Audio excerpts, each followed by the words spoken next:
पत्राच्या सुरुवातीला एक मोठी बातमी। उपमुख्यमंत्री एकनाथ शिंदेंनी मनसे अध्यक्ष राज ठाकरेंची त्यांच्या निवासस्थानी भेट घेतली। ही केवळ सदिच्छा भेट होती असंही एकनाथ शिंदेंनी या भेटीनंतर स्पष्ट केलं। या भेटीमध्ये बाळासाहेबांच्या आठवणी जागवल्याचं एकनाथ शिंदेंनी सांगितलं आणि गेल्या काही दिवसांपासून विधानसभा निवडणूक झाल्यापासून भेटण्याची गप्पा मारण्याची दोघांचीही इच्छा होती असं शिंदेंनी सांगितलं। मुंबईमध्ये रस्त्यांच्या मुद्द्यावर देखील राज ठाकरेंशी चर्चा झाली। या भेटीमध्ये कोणतीही राजकीय चर्चा न होता मुंबईतील विकास कामांवर चर्चा झाल्याचं त्यांनी सांगितलं। मनसे अध्यक्ष राज ठाकरे यांची भेट घेतल्यानंतर ते माध्यमांशी बोलत होते।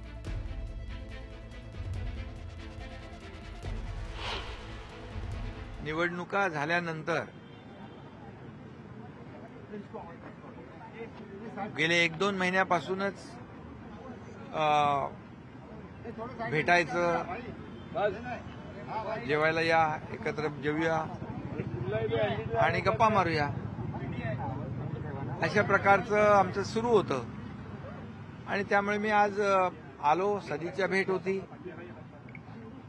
आणि स्नेहभोजनही झालं, गप्पा गोष्टी झाल्या, बाळासाहेबांच्या अनेक आठवणींना उजाळाही दिला। अनेक जुन्या गोष्टी निघाल्या, जुन्या आठवणी निघाल्या आणि अनेक जुन्या घटना बाळासाहेबांच्या काळातल्या त्याच्यावरही बरीच चर्चा, गप्पा आणि अशा गप्पांमध्ये एवढा वेळ कसा गेला तेही कळलं नाही आणि त्यामुळे सदिच्छा भेट होती।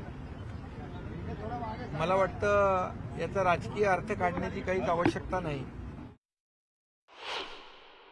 प्रत्येक वेळेला दोन नेते भेटले की राजकीय चर्चा होतेच असं नाही। महाराष्ट्रामध्ये राजकारणाच्या पलीकडेही लोकांनी महाराष्ट्राच्या राजकारणात संबंध जपलेले आहे।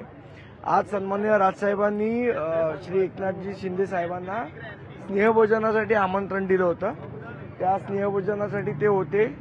काही जुन्या गोष्टींच्या आठवणीत सुद्धा उजाळा निघाला, बाळासाहेबांच्या आठवणींचा उजाळा निघाला। याच्या व्यतिरिक्त काही नाही।